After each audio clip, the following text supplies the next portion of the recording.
Keluarga Vina minta polisi cari 3 DPO. Dede bilang tak akan ketemu dan sebut semua karangan aib. Dia dalang dibalik kasus ini. Pokoknya pada seluruh masyarakat Indonesia, intinya tidak usah mencari nama Peggy, Andi, sama satu Dani itu nggak usah. Percuma, nggak akan ketemu sampai ujung dunia, sampai ujung pelosok pun nggak akan ketemu. Cuman hanya buang-buang kota, nguras tenaga. Dan emang peristiwa itu nggak ada sama sekali. Tuh mending cari uang, Pak. Daripada nyari begitu, mending nyari uang aja. Artinya peristiwa di depan, di belakang SMP 11 itu tidak ada? Tidak ada sama sekali. Kalau peristiwa di belakang SMP 11 tidak ada, atau di samping SMP 11, atau di belakang setim tidak ada, maka peristiwa yang terjadi itu hanya di jembatan. Kalau Anda menganggap ada pemerkosaan, ada pembunuhan, atau dibalik, kalau Anda menganggap ada pembunuhan, peristiwa pembunuhan ada, peristiwa pemerkosaan ada, dan menganggap adalah tempatnya ada di belakang setim, berarti Anda adalah komplotan air. Jadi dari awal juga kita sudah bisa memprediksi, seperti kata Bang Otman Paris juga, dari mulai tergesa-gesanya ditetapkan sebagai tersangka dan bukti yang menyusul dan yang dua terduga DPO yang dianggap fiktif itu kan sudah sangat abu-abu menurut kita. Jadi hasil ini sudah bisa kita prediksi sebelumnya. Harapan kedepannya langkah hukum dari kuasa Vina sendiri seperti apa? Jadi sebenarnya kita sih tetap berharap ke pihak kepolisian, apalagi ini kan dibatalkan satu tersangka, berarti kan ada sedikit kecerobohan menurut kami ya. Jadi kita berharap 3 terduga DPO ini tolong dicari dan tolong dimunculkan wajahnya. Harapannya ibu sih ya mau mencari yang 3 DPO itu. Iya, yang pelaku yang sebenarnya. Dede Riswanto justru mengungkapkan fakta pencarian 3 DPO pembunuh Vina Cirebon akan berujung sia-sia. Bahkan ia menyatakan sampai kapanpun dan dicari sampai ujung dunia tidak akan pernah ketemu. Pasalnya peristiwa pembunuhan tidak pernah ada. Yang ada kecelakaan lalu lintas yang menewaskan Vina dan Eki. Dede mengatakan 3 orang yang masuk daftar pencarian orang di kasus Vina Cirebon yang tertuang di isi putusan tidak ada. Pada seluruh masyarakat Indonesia, intinya tidak usah mencari nama Peggy, Andi sama Dani. Percuma, nggak akan ketemu sampai ujung dunia. Sampai ujung pelosok pun nggak akan ketemu, ujarnya.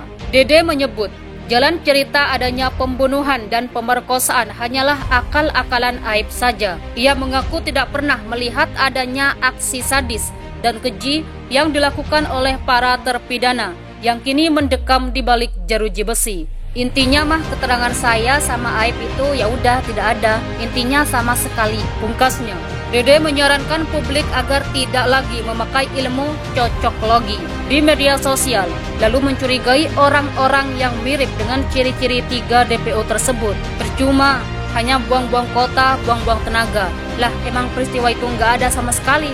Mending cari uang, Pak. Daripada begitu, mending cari uang, katanya. Dede mengatakan kepada Deddy Mulyadi bahwa peristiwa pembunuhan dan pemerkosaan tidak pernah terjadi. TKP kasus Vina Cirebon yang disebut ada 3 lokasi, sebenarnya hanya 1, yaitu di Jembatan Layang Talun, Kabupaten Cirebon. Tewasnya 2 sejoli tersebut disebabkan karena kecelakaan lalu lintas, bukan pembunuhan. Aib kini menjadi sosok yang paling ditunggu kemunculannya oleh publik imbas kesaksiannya pada kasus Vina Cirebon. Usai Peggy Setiawan dinyatakan bebas, sosok Aib dituding menghilang karena tak pernah lagi muncul di hadapan publik. Sebelumnya, Aib juga bersaksi bahwa Peggy Setiawan, DPO kasus Vina Cirebon yang berhasil ditangkap Polda Jabar, benar salah satu pelaku. Aib mengatakan mengenali wajah Peggy Setiawan karena sering nongkrong bersama dengan 8 terpidana kasus Vina. Menurut pengakuan Aib, benar bahwa Peggy Setiawan merupakan salah satu pelaku pelemparan dan pengejaran motor Vina dan Eki di malam insiden tahun 2016. Namun pada akhirnya, Peggy Setiawan dinyatakan bebas usai permohonan pra-peradilannya dikabulkan oleh Pengadilan Negeri Bandung. Sebelumnya, ahli psikologi forensik Reza Indragiri meminta Aib segera diproses hukum. Aib perlu diproses hukum. Keterangannya, sebagaimana perspektif saya selama ini adalah barang yang paling merusak pengungkapan fakta, kata Reza. Di sisi lain, Reza mempertanyakan keterangan palsu yang dinyatakan aib bersumber dari mana. Apa keterangan itu dia karang sendiri atau ada pengaruh atau tekanan dari pihak luar?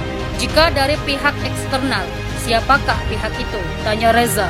Senada dengan Dede, Susno yakini kasus tewasnya Vina dan Eki kecelakaan. Ex Kabareskrim Komjen Pol Susno Dwaji membela polisi yang pertama kali membuat laporan tewasnya Vina dan Eki karena kecelakaan. Menurut Susno, tindakan anggota polisi tersebut sudah benar. Pernyataan ini bertolak belakang dengan Mabes Polri yang mengutus Propam untuk memberi sanksi kepada polisi tersebut. Susno Dwaji secara yakin mengatakan bahwa peristiwa meninggalnya Vina dan Eki yang terjadi di Jembatan Layang Talun, Kabupaten Cirebon bukan karena kasus pembunuhan. Ia berterima kasih kepada Polres Kabupaten Cirebon karena telah melakukan penyidikan ini dengan baik. Saya berterima kasih kepada Polres Kabupaten Cirebon yang telah menyidik dengan baik. Kemudian saya dengar ada yang menyidik dengan baik ini kecelakaan lalu lintas. Mudah-mudahan tidak diberi sanksi. Kabupaten Cirebon telah berbuat benar, ujar Susno seperti dikutip di acara Rakyat Bersuara yang tayang di iNews TV pada Selasa. Bahkan Susno dengan pede bakal memberikan uang 10 juta rupiah dari gaji pensiunannya bagi yang bisa membuktikan bahwa kasus ini merupakan pembunuhan. Sementara itu, ex-Menteri Politik Hukum dan Keamanan RI Mahfud MD menilai penyidikan kasus Vina Cirebon yang dibuka kembali terkesan konyol. Tokoh hukum tata negara ini menyebut kasus pembunuhan Vina bukan hanya sekadar unprofesional, akan tetapi diduga ada isu permainan. Menurutnya, sebuah perkara jika di dalamnya sudah bermasalah seperti ada permainan akan ketahuan masalah-masalahnya. Ia menjelaskan hukum yang dipermainkan sudah sangat sering terjadi di Indonesia. Umumnya, kata mantan Ketua Hakim Mahkamah Konstitusi itu, hal ini dilakukan untuk melindungi seseorang. Selain itu, hukum yang dipermainkan perlu biaya besar, sehingga sebuah kasus bisa dikaburkan. Mahfud menegaskan bahwa tindakan seperti ini setingkat lebih jahat. Kalau ada permainan untuk melindungi seseorang, mendapat bayaran dari seseorang untuk mengaburkan kasus itu, sebuah permainan yang sangat jahat, terang Mahfud MD dikutip dari program. Pasalnya, kasus ini mulanya melibatkan 11 pelaku pembunuhan. Lalu, 8 orang dijadikan tersangka di Polda Jawa Barat pada 2016 silam. Kemudian 3 orang pelaku lainnya disebutkan kabur alias DPO. Data ini sesuai dengan berita acara perkara di kepolisian hingga persidangan. Namun, belakangan ini diubah. Dede Riswanto justru mengungkapkan fakta pencarian 3 DPO pembunuh Vina Cirebon akan berujung sia-sia.